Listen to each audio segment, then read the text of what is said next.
Olá, boa tarde, tudo bem? Estamos aqui em nome do Leão, Lar Espírita Alvorada Nova. Mais uma domingueira do Leão. Que bom que você está aqui conosco. Que bom, eu sou Jacó Melo e estamos aqui para viver mais uma tarde. Já pensou, as tardes de domingo são maravilhosas. Não porque faz parte de música, mas porque faz parte da nossa vida. Muito bom saber que você está aí. O Leão lhe abraça, lhe agradece a presença. E se não conhece ou se conhece o Leão, visite-nos. Ajude-nos na manutenção com os nossos idosos, no nosso lar. Toda ajuda, toda visita, toda oração, toda vibração positiva é sempre muito bem recebida. Vamos dar início à nossa domingueira fazendo uma oração. Deus Pai amado, seja em nós o alcance das tuas bênçãos dirigidas à humanidade. Que tenhamos a sabedoria de acolhê-las em nossas almas, vivê-las com intensidade e dizermos do nosso agradecimento e da nossa gratidão não com palavras apenas, mas sobretudo com atitudes, com pensamentos bons, com gestos nobres. Que as tuas bênçãos consintam a vinda dos bons mensageiros do bem para estarem conosco. E que todos envolvidos nesse clima de harmonia estejamos de alma e corações abertos para ouvirmos mais alguns comentários sobre o grande Jesus, o Mestre de Nazaré, o Mestre de todos nós. Que assim seja. É isso, então estamos aqui hoje com quem? Adivinha aí com quem? Quem é que vai estar com a gente hoje? Exatamente, você já sabe, é o Maxime, ou Max, como às vezes a turma convida. Maxime está aqui conosco para falar de um tema aqui bem bacaninha, entre linhas, já pensou? Entre linhas com o mestre, vai ser fantástico, não vai? Então, vamos curtir essa domingueira, tenho certeza que no final você vai estar tão leve, tão tranquilo e ao mesmo tempo tão cheios de vontade de melhorar, que isso já é a melhor paga para todos nós. Vamos lá, vou passar para o Maxime. Olá, boa tarde. Um abraço para todos e votos de muita paz com Jesus. Que sua bênção nos alcance hoje, nessa domingueira feliz que estamos tendo aqui nessa tarde. Nós temos uma proposta de tema que é de buscar analisar algumas entrelinhas de passagens do Evangelho ditas, escritas, não é? No próprio Evangelho, nos próprios Evangelhos, em alguns são poucos textos, e em algumas obras também espíritas, psicografias de Chico Xavier, a gente vai buscar trazer alguns elementos para refletir, não especificamente sobre um ensinamento único de Jesus, mas comportamentos, movimentos, gestos, e aí a gente gostaria de chamar a atenção para alguns desses aspectos. E eu vou acompanhar numa apresentação aqui pessoal, não vai aparecer para vocês, apenas para nos auxiliar no roteiro, onde vamos fazer algumas breves leituras, breves apontamentos, e a gente vai comentando aqui na tela. Mas gostaria de iniciar dizendo que recentemente conheci uma canção aqui de um grupo espírita da Paraíba, um grupo chamado Escolhas de Luz, e eles têm uma música que muito me chamou a atenção, uma música, nas nossas pesquisas, identificamos como autoria do compositor, do cordelista Merlânio Maia, e depois vale muito a pena procurar na internet, já tem aí no YouTube, dá para ouvir, tem alguns sites até com a música cifrada para quem toca violão.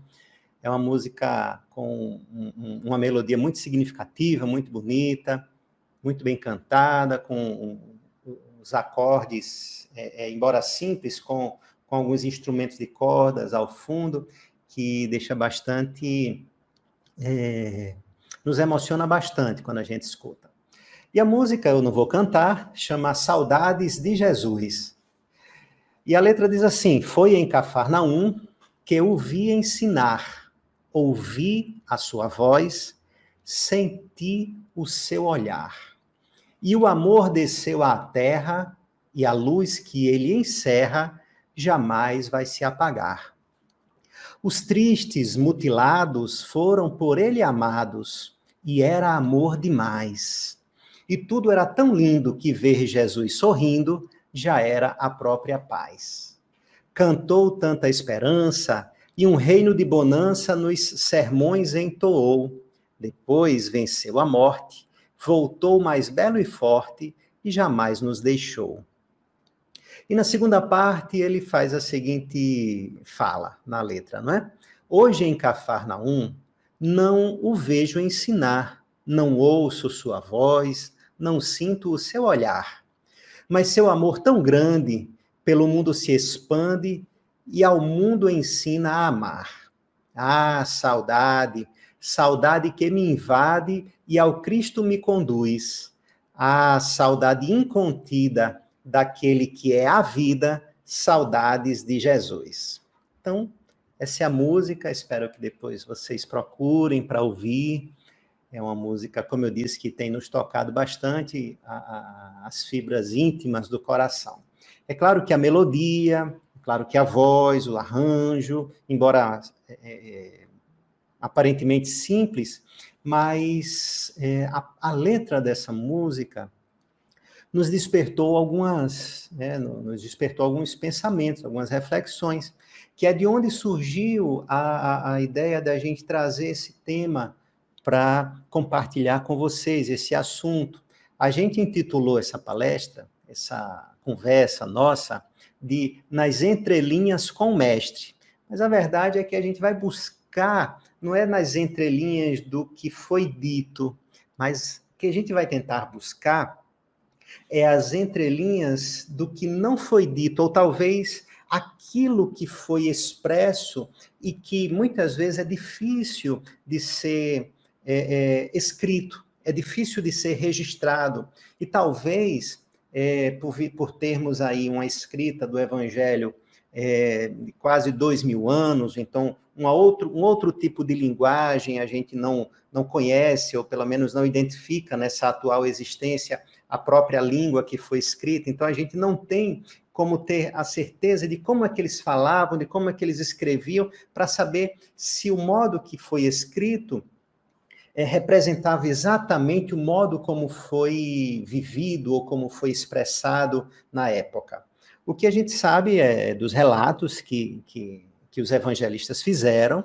A gente tem também anotações mediúnicas, né, de espíritos que tiveram a oportunidade ou de vivenciar, ou de talvez assistir algumas daquelas cenas e puderam nos, com a permissão divina, ilustrar em contos, em histórias, para que a gente se enriquecesse ainda mais. E por isso que a gente vai trazer alguns desses apontamentos. E como a gente disse, não exatamente das palavras ditas. E aí a música, ela inicia, a música que nós iniciamos, nós trouxemos exatamente ela porque ele começa dizendo assim: vi o Cristo ensinar, agora eu já não estou mais lendo literalmente, mas a ideia de que o vi ensinar as suas lições, ouvi sua voz, senti o seu olhar. E aí isso nos remete à frase seguinte, para a gente encerrar esse primeiro estrofe: e o amor desceu à terra, e a luz que ele encerra jamais vai se apagar.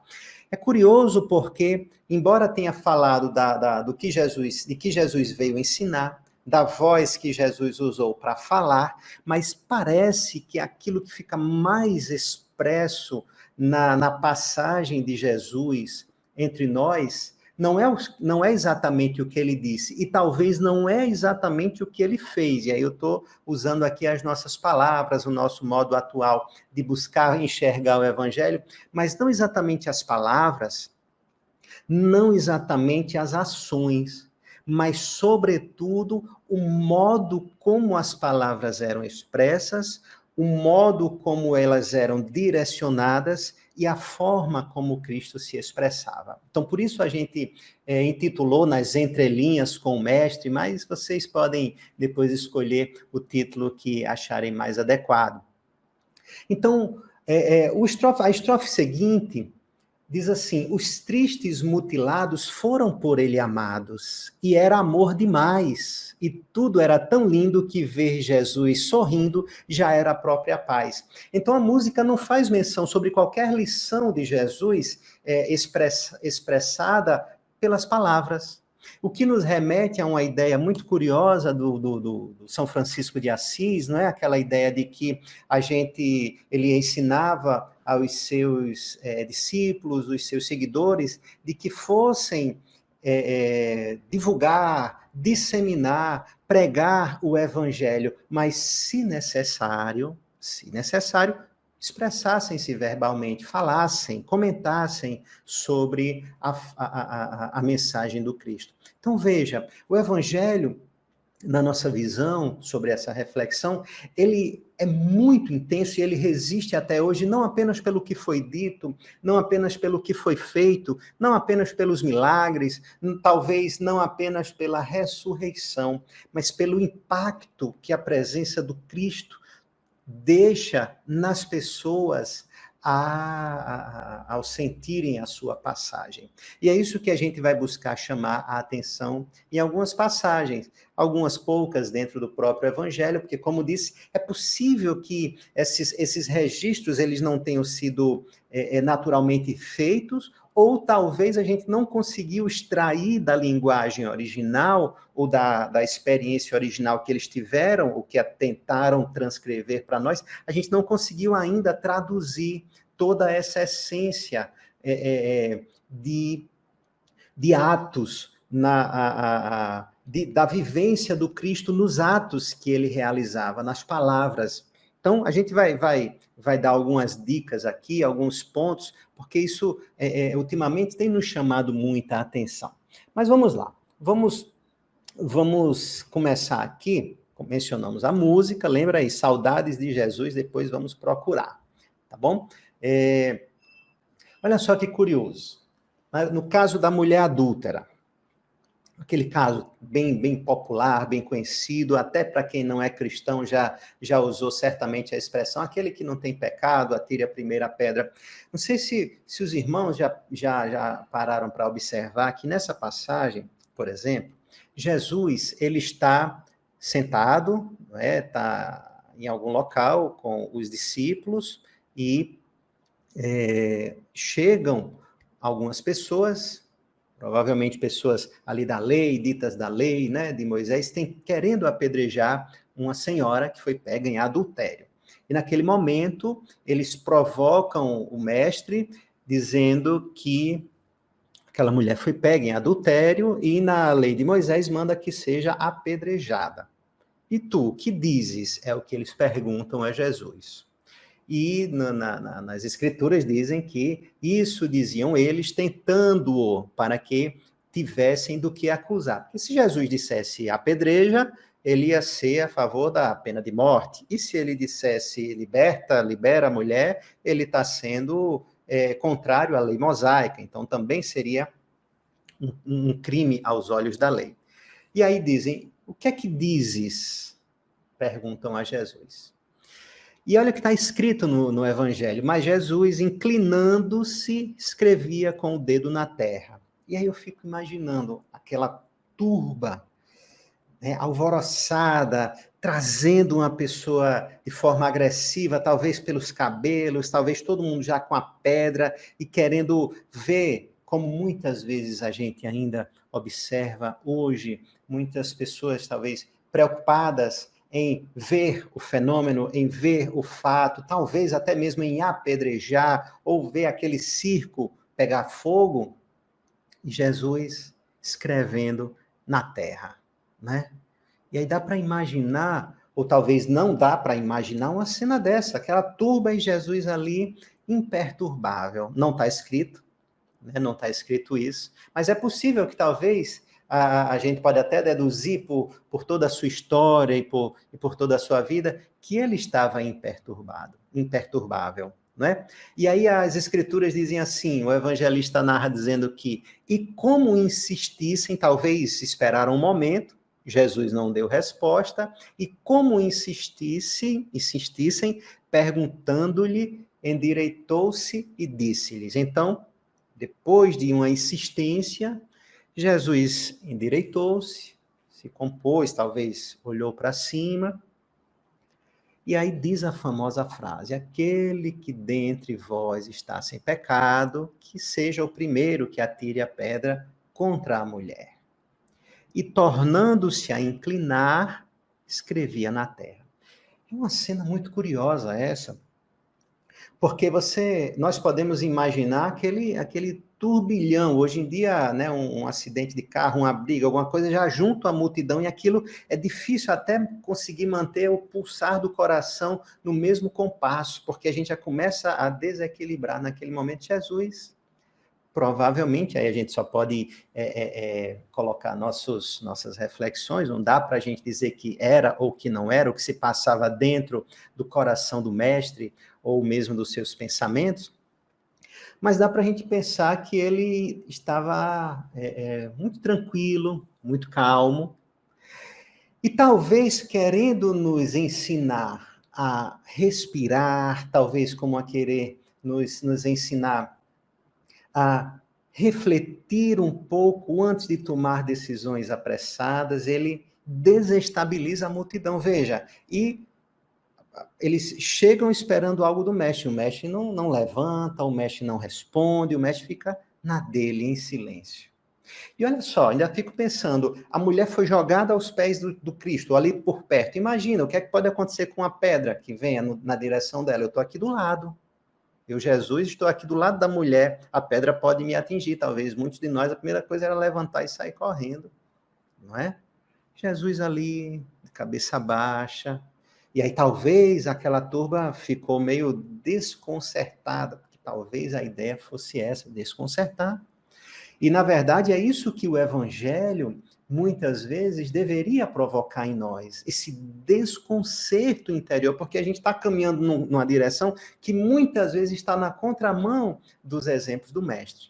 Então, o que é que o Mestre faz? Depois de terem insistido, ele levanta e aí dá a resposta.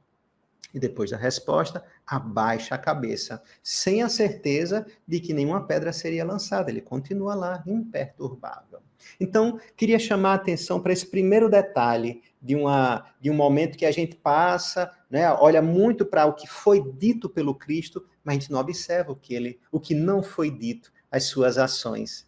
Né? Eu queria chamar uma atenção para uma mensagem que está no Evangelho segundo o Espiritismo, chamada de A Beneficência. São vários itens, são vários espíritos que assinam, Adolfo, Cárita, o Espírito São Vicente de Paulo, que é o que nós vamos comentar, e no seu item 12, ele comenta exatamente sobre Jesus. E ele faz uma fala muito significativa sobre o Evangelho.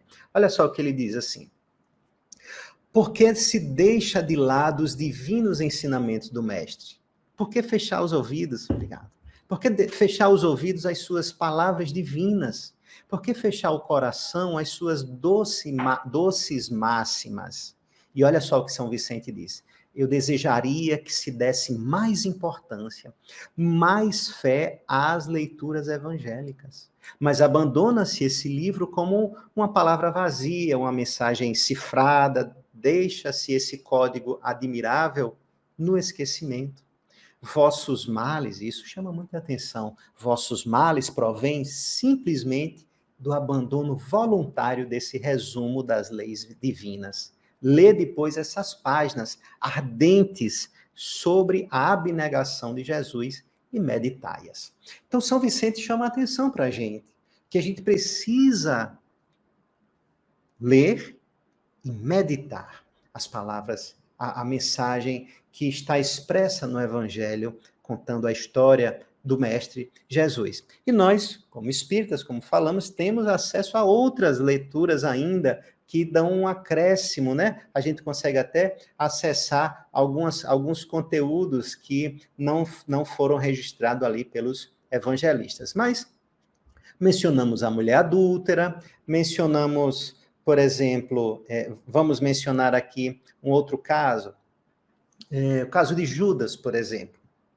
Jesus, a gente sabe que houve o momento daquela última ceia em conjunto, e ele diz, aquilo que tem que fazer, fazes logo, alguém vai me trair. Então, a gente sabe desse contexto. Então, Jesus sabia o que iria acontecer, ou pelo menos o que aquele discípulo estava programando fazer. Então, vai e faz aquilo que tens que fazer. E aí, quando chega, depois do momento em que ele orou, chorou, os discípulos dormiam, e aí Judas chega, né, no Monte Getsemane, e diz assim, eu te saúdo, ó mestre. Esse é o registro de São Mateus, tá bom? E Jesus diz assim, amigo, para que vieste? Amigo. Ele chama Judas de amigo, e nesse instante ele é preso e é levado para as cenas que nós sabemos que vão acontecer. Então ele trata Judas como amigo, como se naquele coração não houvesse qualquer rancor, qualquer mágoa, qualquer sentimento de desconfiança. E é interessante porque a palavra amigo Jesus usa, e o evangelista João registra no seu evangelho, capítulo 15, que ninguém tem maior amor do que este, de dar alguém a vida pelos seus amigos. Já não vos chamo servos, porque o servo não sabe o que faz o Senhor, mas vos chamo de amigos, porque o que eu ouvi do meu Pai, eu vos tenho feito conhecer. Então, o fato de ele chamar Judas de amigo não é um elemento simples, apenas poderia ter sido qualquer palavra. Ele está colocando Judas como alguém de muita importância, de muita confiança, de alguém a quem ele tem muito respeito e amor. Então, nesse caso, não foi exatamente um gesto, foi uma palavra, mas nessa palavra a gente pode compreender, a gente pode entender que tem todo um sentimento por trás. Assim como, por exemplo, a gente, no nosso idioma, estranha. Por que Jesus disse, quando estava crucificado, ou sendo crucificado, por que ele diz à sua mãe, Maria, ele diz assim, mulher, eis o teu filho. Por que ele não diz mãe, mãezinha? Porque para a gente seria essa talvez a forma mais carinhosa, mais amorosa, mas alguns estudiosos apontam que essa expressão mulher quer dizer, quer trazer, coloca um sentido muito mais amoroso do que o que é para a gente a expressão mãe. Que a gente, talvez a expressão mãe, ela resume uma afetividade, mas nessa tradução se perde. Então, por isso que a gente às vezes estranha algumas palavras, alguns gestos que foram escritos, só que porque no nosso dia a dia, aquela expressão talvez não é aplicada, não significa que foi aplicada nesse contexto que nós entendemos. Então, alguns estudiosos apontam, por exemplo, que o termo mulher, quando ele se refere à sua mãe, Maria, é um dos termos mais doces que ele poderia usar para expressar ali todo aquele sentimento de amor, de carinho, e que ele estava deixando João, o seu discípulo amado, como o filho dela, e deixava ela agora como a mãe do discípulo. Então, veja, outra entrelinha aí, que uma palavrinha só nos mostra qual o sentimento que o Cristo poderia estar expressando naquele momento. Queria chamar a atenção para uma situação muito significativa também no Evangelho. Está no Evangelho de João, capítulo 11. Nós sabemos que Lázaro ele morre. E nós sabemos que Lázaro morre e as duas irmãs, Marta e Maria, tinham mandado chamar Jesus, e Jesus demorou a vir. Quando ele chegou, Lázaro já tinha morrido, já fazia alguns dias, não é? E Jesus, está narrado aí nos versículos 33 e seguintes, Jesus, quando a viu chorar, uma das irmãs, e também chorando os judeus que com ela vinham, então veja, uma das irmãs, ou as irmãs estavam chorando a morte de Lázaro, seu irmão, outros judeus também choravam, Olha o que está escrito: moveu-se muito em espírito e perturbou-se. Talvez, se a gente fosse pensar, perturbar-se, seria aquele perturbar-se, ficou talvez desconcertado, talvez ficou, ou a própria forma de entender perturbado, como a gente entende, mas a gente tem que avaliar aqui a questão das palavras que nós já falamos. E olha só o que Jesus responde. Onde o pusestes? Pergunta onde está o corpo. E disseram-lhe, Senhor, vem e vê. E o item 35 do Evangelho de João 11 diz assim, Jesus chorou. E é muito curioso, porque nós como espíritas poderíamos dizer assim, mas Jesus não sabe que depois da morte, ou melhor, que não existe a morte? Talvez Jesus não estivesse até vendo o espírito de Lázaro. Será que Jesus já não antevia toda aquela situação? Será que ele já não entendia por que ele chorou? Né? Cabem muitas interpretações de cada um de nós sobre isso. Mas a verdade é que Jesus chorou. E está bem escrito assim, Jesus, quando viu ela chorar, quando viu eles chorarem, moveu-se em espírito, perturbou-se. Prefiro pensar, talvez, né, como tenho dito, é a nossa forma pessoal de pensar sobre isso, de refletir sobre isso.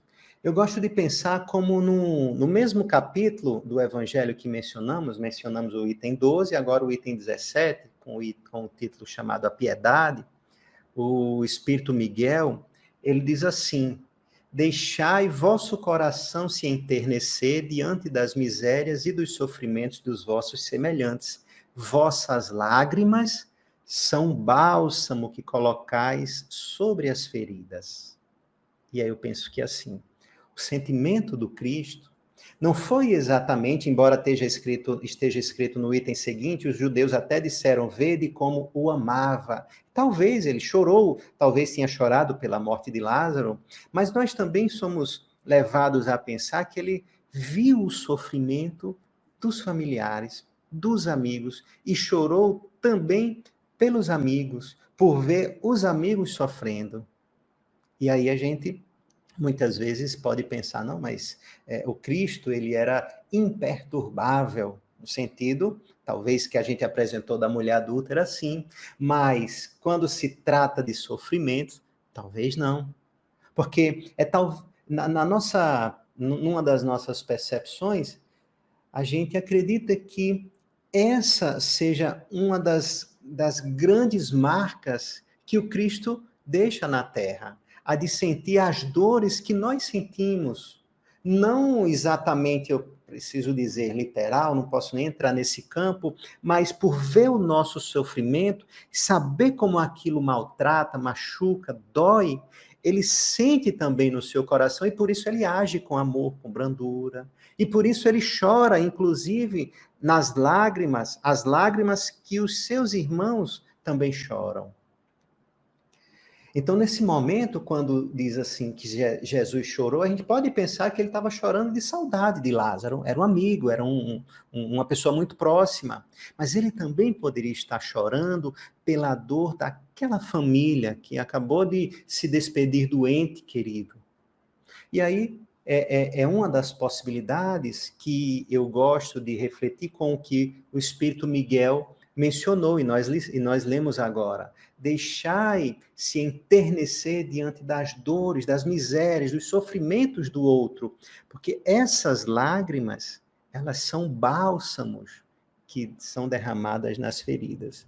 Porque é muito interessante, quando a gente está num sofrimento, a gente recebe o esclarecimento, alguém nos orienta, alguém diz alguma coisa, né? Alguém dá um remédio, mas quando alguém sente a nossa dor, quando alguém sente o sofrimento, imagina, quando você teve uma separação pela morte de um familiar.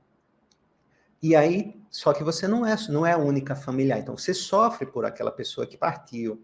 Mas existe outro familiar que também sofre a dor da mesma pessoa, pela despedida. Então, o abraço, muitas vezes, desses dois que sentem a mesma dor, é um abraço muito mais aliviante, talvez, é um abraço muito mais reconfortante, porque ambos sabem que aquele sofrimento é mútuo. E é como se, eu não fico feliz porque você está sofrendo, mas o fato de a gente compartilhar a mesma dor, isso nos aproxima. Diferente de quando eu abraço alguém que não teve a mesma perda que eu, ou que talvez nem ainda tenha tido nenhuma perda como a que eu já tive. Então eu abraço, eu respeito, e às vezes até sinto de fato a reverência, o amor, a ternura, mas veja, ela não sentiu, ela não está sentindo aquilo que eu estou sentindo no momento. E quando Jesus chora, Jesus ele sente a dor da família. E aí não está relatado, não está descrito, e aí são interpretações nossas, de que isso deve dar uma mudada no panorama daquele ambiente fúnebre, triste, ou pelo menos todo mundo agora está conectado pela mesma dor, pelo mesmo movimento. Então é muito interessante pensar nisso, porque a gente deixa de ver Jesus distante, porque a gente olha para um fenômeno como o de Lázaro, o que é que chama a atenção para a gente? Ele ressuscitou Lázaro. Então não existe, do ponto de vista de milagres, talvez esse tenha sido, se não o maior, um dos mais interessantes, um dos que até hoje mais impacta a história da cristandade, além da própria ressurreição, é a ressurreição de Lázaro e de outros que já estavam mortos, né? Segundo as narrativas. Mas a gente perde essa frasezinha que está antes. Jesus chorou. Jesus sentiu a dor daqueles que estavam lá. E talvez ele também tenha sentido a dor de não ter se despedido, de não ter dado um até breve, um até a próxima, de não ter podido efetuar uma cura como ele fazia. Não dá para a gente julgar, não dá para a gente dizer exatamente o que se passou no momento, mas dá para a gente dizer que ele chorou, que ele sentiu a dor que aquela família sentiu. E isso é muito bonito porque aproxima o Cristo de nós. Isso aproxima o Cristo da minha dor quando eu tenho uma dor. Isso aproxima o Cristo das minhas dificuldades quando eu tenho uma dificuldade.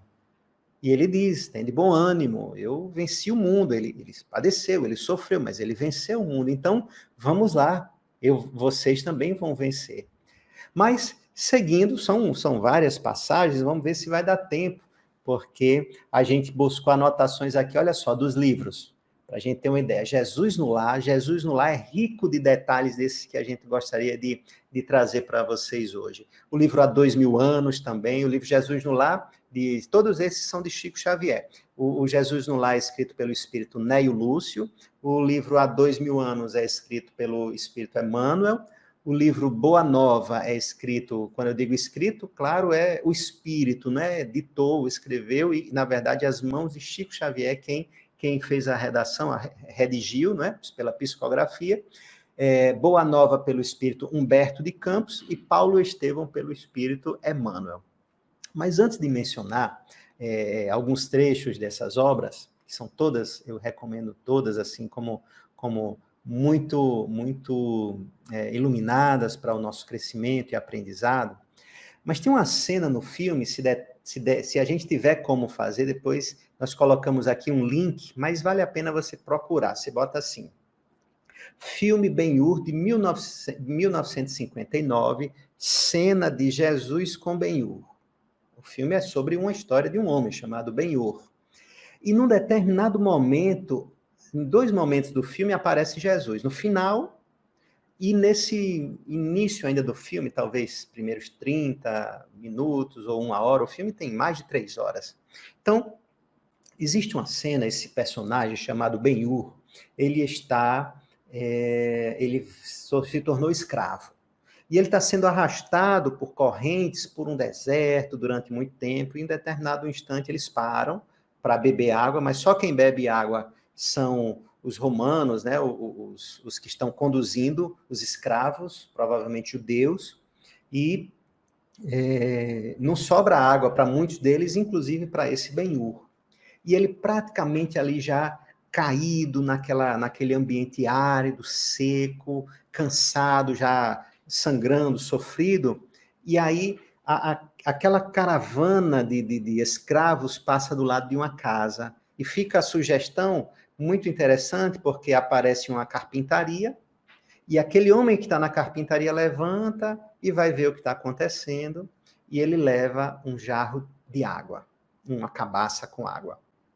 E quando o Ben-Hur está no chão, caído, ele começa a jogar água na cabeça de Ben-Hur e afaga os seus cabelos, e a gente não vê, só vê as mãos. Vê Ben-Hur, a gente vê Ben-Hur, o personagem, e vê as mãos limpando, jogando água, refrescando. E aí a cena dá uma pausa ali e mostra do outro lado um dos centuriões, um romano, um dos soldados, um daqueles chefes que fica muito irritado porque ninguém deveria dar água para aqueles escravos, e prepara um chicote, e quando aciona o chicote para erguer contra aquele que está dando a água, aí levanta-se um homem que aparece de costas, por isso a gente sugere que seja o Cristo, e aí aqueles cabelos longos, aquela roupa que a gente imagina ser como ele andava, e aí na hora que aquele homem levanta o rosto, o soldado para. E não acontece nenhuma troca de palavras, não acontece nenhuma troca de ações, apenas o olhar. Aquele homem, ele simplesmente para e não reage. E a gente, o personagem, ele inclusive trabalhou muito bem, porque ele começa a mudar a expressão que ele estava de ódio, porque alguém estava dando água para o escravo, que não era para estar fazendo aquilo, e ele começa a mudar quase que como assim envergonhar do fenômeno. E quase que no próprio olhar, ele acena a permissão para ele continuar fazendo o que fazia, no caso, Jesus. E aí ele volta ainda para Ben-Hur, dá água para ele beber, segura nas mãos, e essa cena acaba ali. É o único momento em que aparece a presença do Cristo naquele filme. Mas é um filme de quase 4 horas.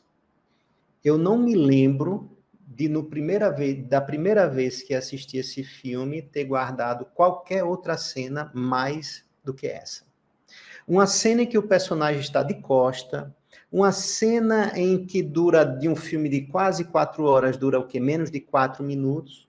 Uma cena que não tem palavras, não existem expressões verbais, uma cena apenas... E o personagem, né, que nós estamos falando do Cristo, ele está de costas. A gente nem olha para a cara dele, a gente nem vê a expressão. Talvez porque seria tão difícil a gente imaginar como seria a expressão do mestre, que é preferível deixar na imaginação de cada um como é que seria esse olhar do mestre, como a dizer assim, você está me repreendendo porque eu estou dando água para alguém que está caído no caminho, que você está torturando e escravizando, só que imagina esse olhar sem expressar qualquer palavra. E aí, por isso que quando a gente volta para a música que mencionamos no início, ela fala, e o olhar do Cristo, como é? Deixa eu abrir aqui. Ouvi a sua voz, senti o seu olhar. Era o olhar.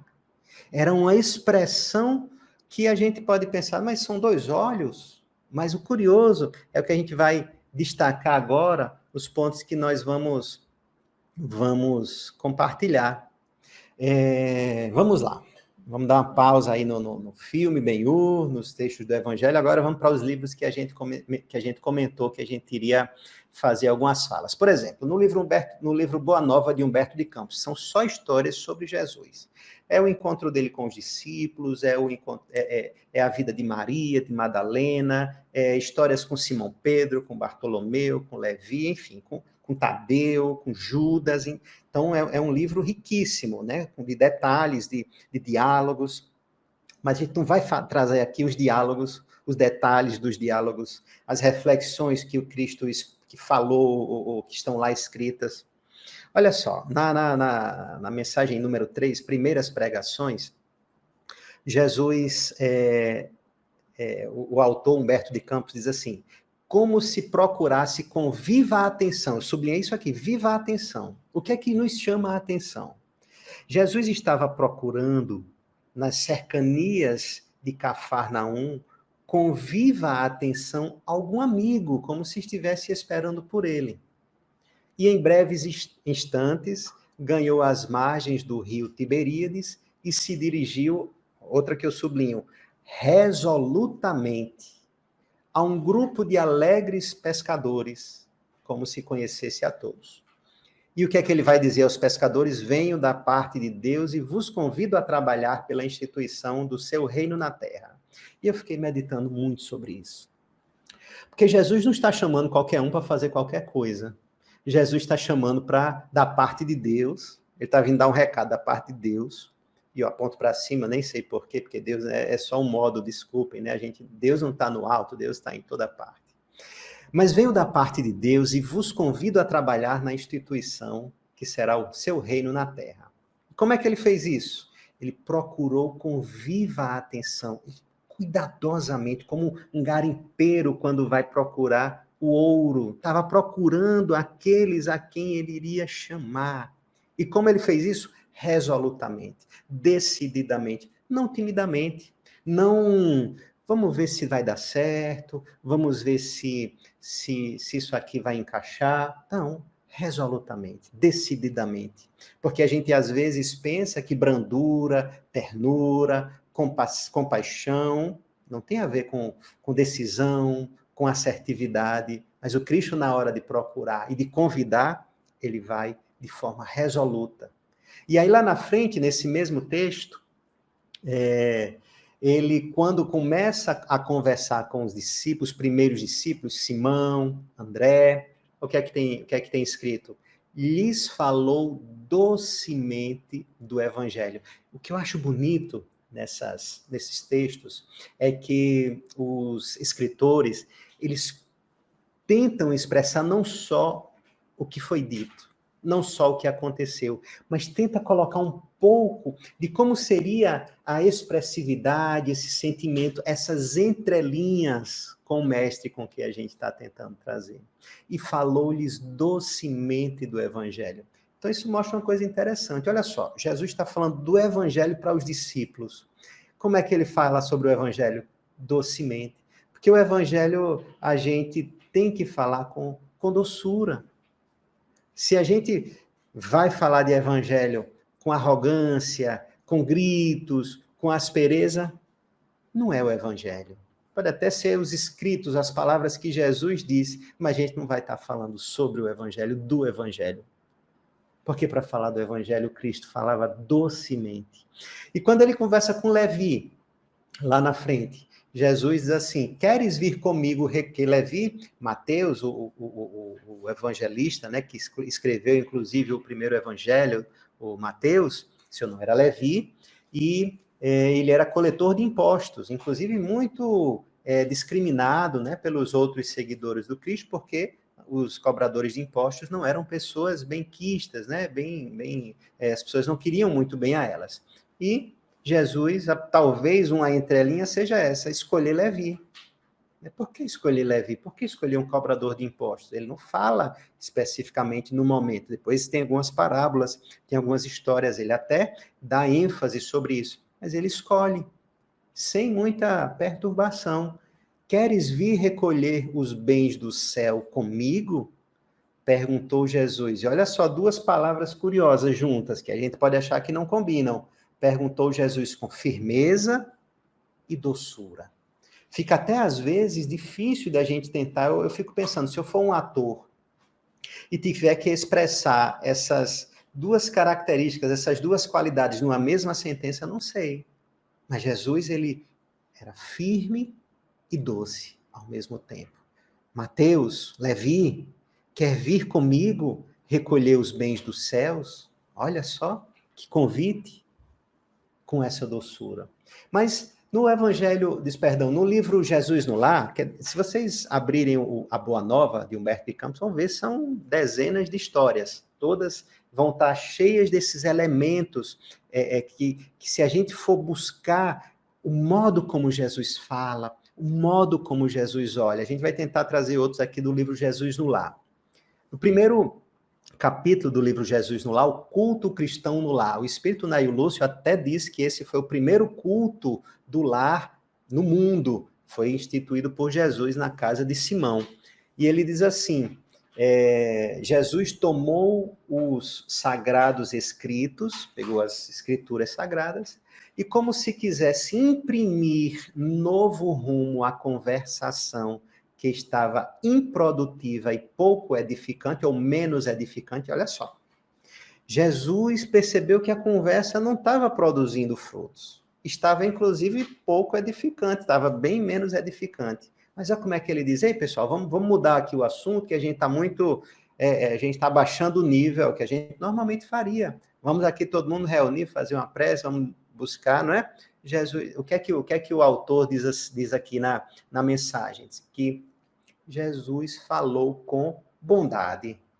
Jesus não chamou atenção, não mandou o menino calar a boca, não disse para deixar de falar mal do outro, ele apenas entrou com uma nova característica, falou com bondade. E aí faz um comentário que a história narra, a gente não vai aqui comentar, estamos analisando as entrelinhas das histórias, tá bom? Capítulo 2, por exemplo, a Escola das Almas, uma senhora chega para Jesus e começa a falar sobre os problemas do casamento, da vida, e começa a chorar. E Jesus, reparando que a senhora Galileia se sensibilizara até as lágrimas, isso que me chamou muita atenção, Deus se pressa em responder. Ou seja, ele percebeu que a mulher entrou em pranto, percebeu que a dor a atingiu, a acolheu. O que é que ele faz nesse momento? Deus se pressa em responder, porque ela fez algumas perguntas para ele. E o Cristo, como a querer consolar, agilizou o movimento. Não deixou que aquela dor encontrasse mais eco, mais tempo de sofrimento em seu coração. Já foi para o acolhimento. O que nos fala muito.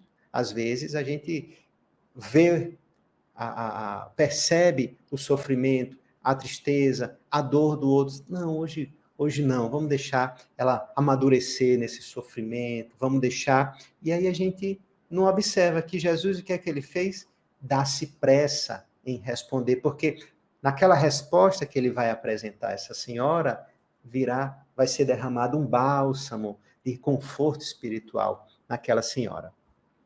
E vai continuando, as histórias, todas elas, sem exceção, a gente vai encontrar nas entrelinhas desses escritores maravilhosos, essas expressões que o Cristo emitia. Senhor, por exemplo, qual é o maior servidor do Pai entre os homens na terra? Essa aqui é bem curiosa. Olha como faz. Jesus refletiu alguns minutos e contou. Perguntaram qual é o maior servidor entre os homens. Jesus refletiu alguns minutos. Eu fico pensando, se a gente esperasse 10 segundos, ia dizer que ele não sabia a resposta.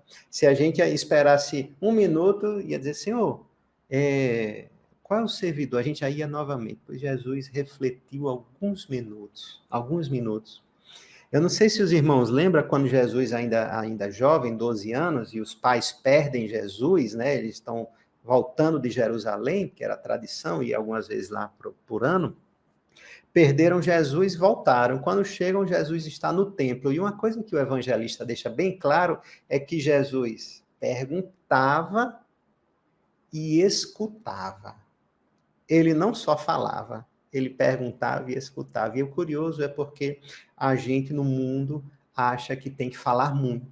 Nós precisamos exprimir o nosso pensamento, exprimir a nossa ideia. Eu tenho que falar, todo mundo tem que me ouvir, todo mundo tem que escutar o que eu digo, todo mundo precisa entender o que eu estou querendo dizer.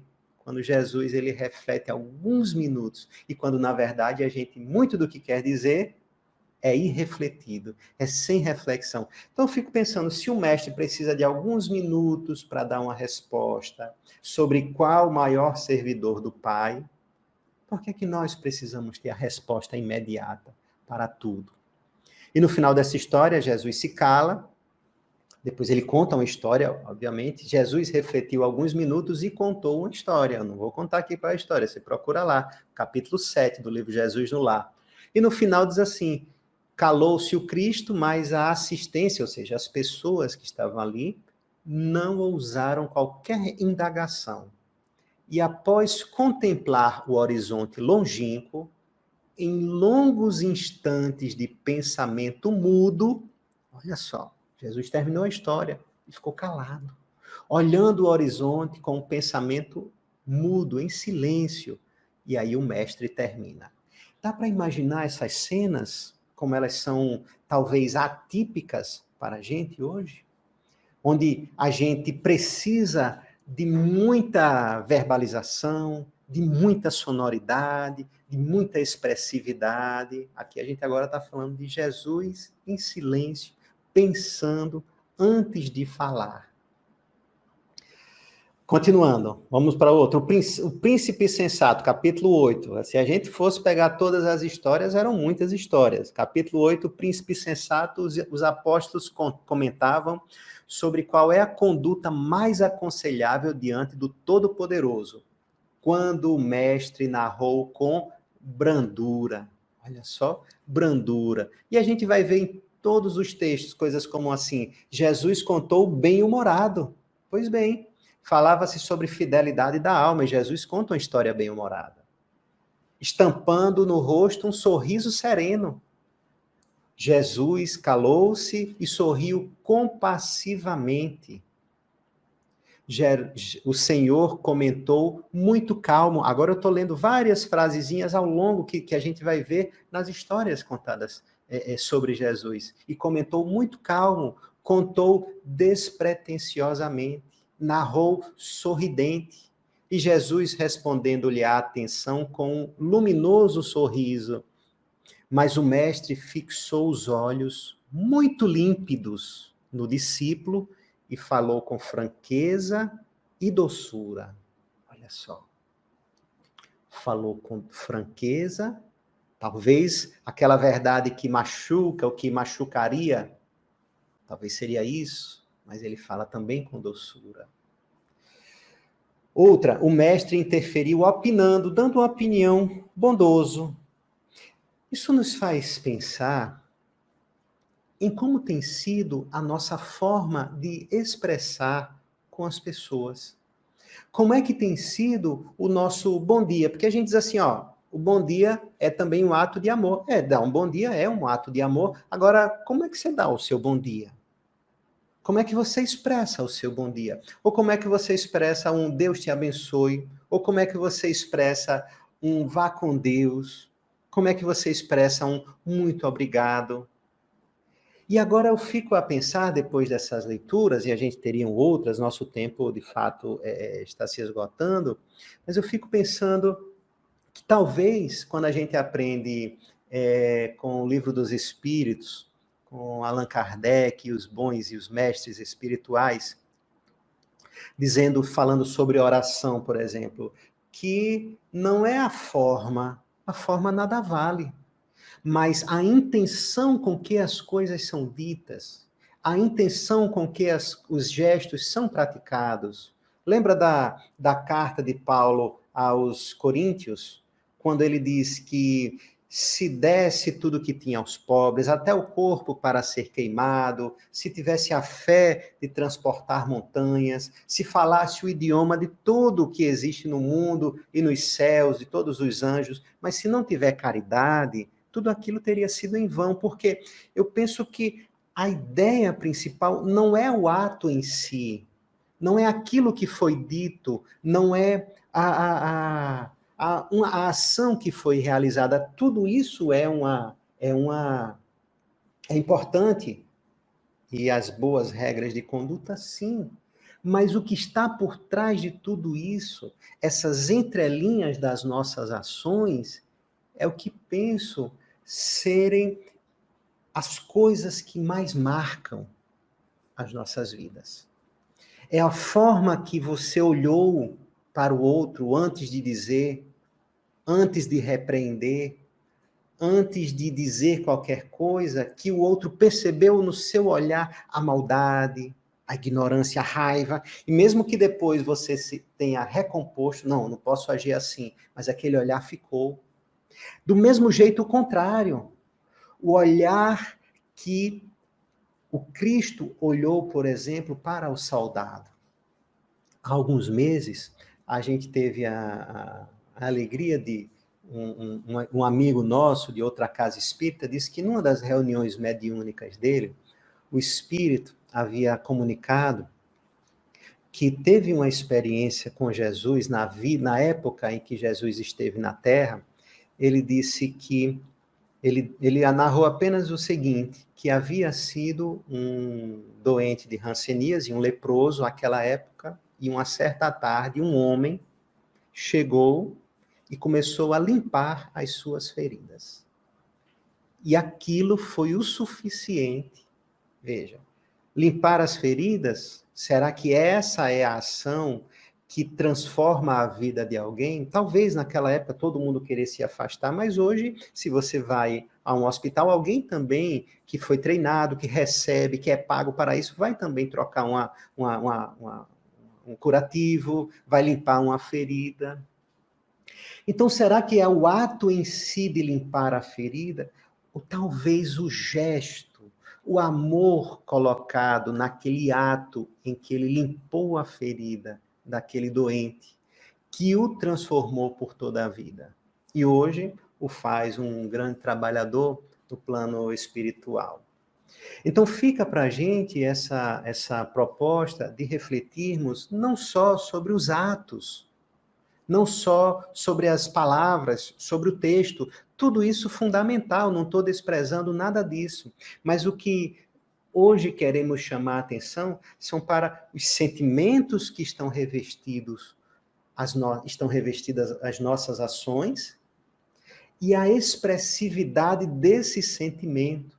Nós temos vivido num mundo onde parece que nós respondemos uma mensagem no WhatsApp ou num grupo de internet ou em alguma rede social, com toda a efusividade, com milhares de corações, com milhares de emojis para cada tipo de expressão que a gente gostaria, mas a gente no contato, no olho a olho, a gente às vezes é morto, é sem sal, é morno, não tem aquele calor, aquilo que arde no coração, a alegria de saber que o outro ficou feliz, do reencontro, ou o sentimento verdadeiro do luto, ou da dor, ou da compaixão, ou da misericórdia pela dor do outro.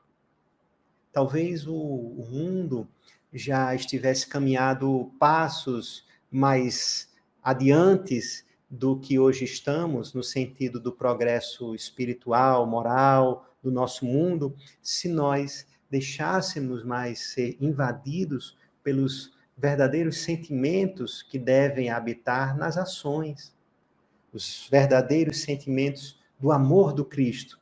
E a gente tem esse manancial de bênçãos para meditar sobre e refletir sobre que tipo de expressão a gente tenha demonstrado, sobre que tipo de ação a gente tem feito e com qual sentimento a gente tem realizado. Jesus, quando encontrou com Saulo na estrada de Damasco, mesmo sabendo que ele era um grande perseguidor, já havia matado, perseguido cristãos, ele conversa com Saulo e diz assim: Saulo, por que me persegues? E no escrito do livro Paulo Estevão, diz assim, Saulo pergunta: quem sois vós, Senhor? E Jesus responde, e o escrito está dizendo assim: aureolado de uma luz balsâmica e num tom de inconcebível doçura, não dá para descrever a doçura do mestre.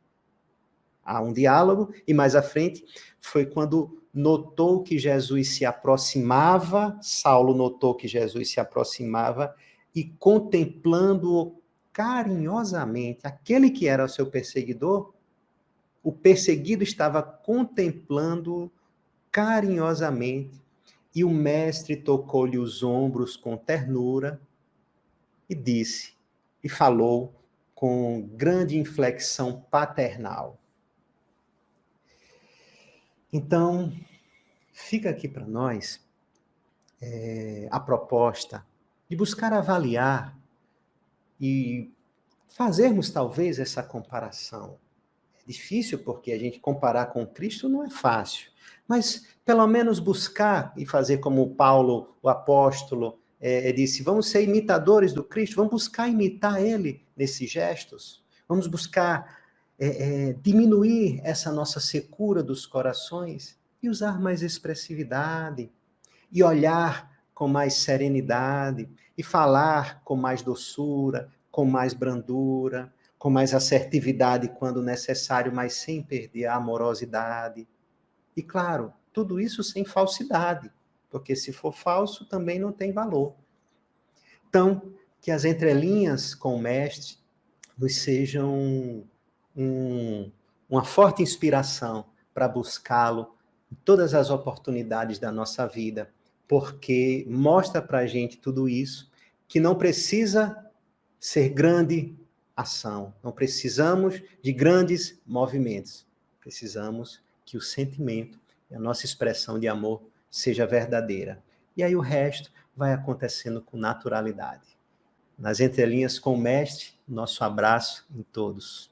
E vamos orar, agradecendo a Deus por mais essa oportunidade de estarmos aqui, de refletirmos, de pensarmos sobre a proposta do Mestre, sobretudo sobre a vivência que nos deixou como modelo a buscarmos seguir na nossa estrada. Deus, Pai de amor e bondade, graças te damos por esses instantes que estivemos juntos. Nos abençoa onde estivermos, em nossos lares, se estivermos na estrada, se estivermos no trabalho, onde estivermos, que a tua bênção nos alcance e alcance a todos aqueles a quem o nosso coração esteja ligado.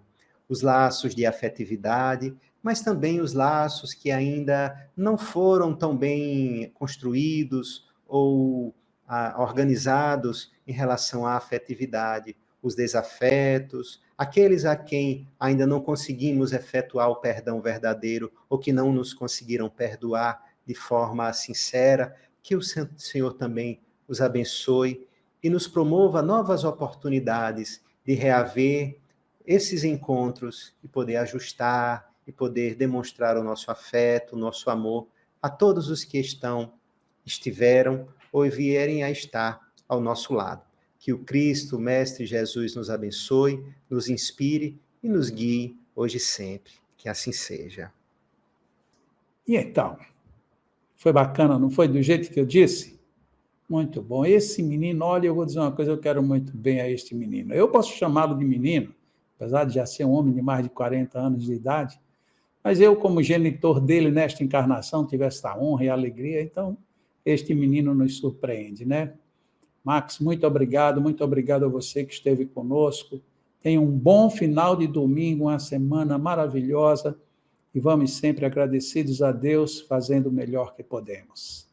Abraço grande.